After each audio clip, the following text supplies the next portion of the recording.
assunto de hoje é sobre pressão hidrostática. Eu já postei um vídeo que falava sobre pressão, mas era a pressão que estava relacionada aos corpos sólidos.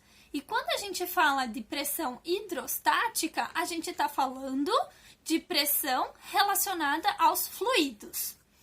O termo hidrostática é um ramo da física, na verdade, onde estuda os fluidos em repouso. Os fluidos, eles podem ser líquidos ou gases. Quando a gente fala de fluidos, a gente sabe que eles não têm uma forma definida. Bom, em outras palavras, se eu tiver um copo com água e eu despejar essa água dentro de um prato, o que acontece? A água ela vai se adaptar ao recipiente que ela se encontra.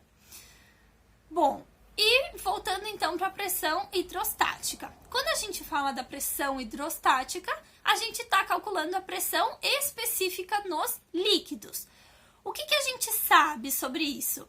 Relacionando então que eu não posso analisar o recipiente em que o meu objeto, o meu líquido está, eu tenho que analisar ele de uma outra forma.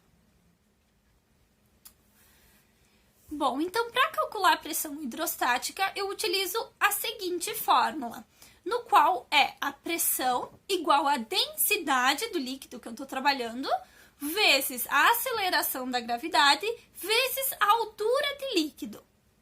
Como assim a altura do líquido? O que acontece? Como a gente está analisando a quantidade de líquido dentro de um recipiente, eu tenho que levar em consideração a altura, porque a altura tem interferência no resultado da minha pressão hidrostática.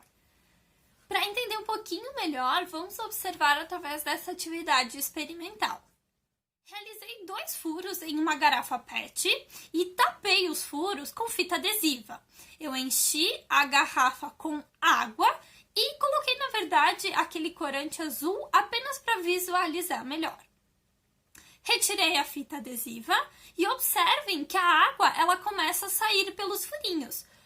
Na verdade, o filete de água que sai do furo de baixo, ele vai mais longe. Por quê?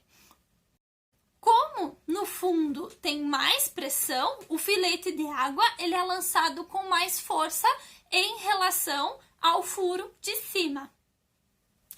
E isso comprova, então, que a altura tem relação com a pressão. Então, quanto mais profundo for, maior vai ser a pressão.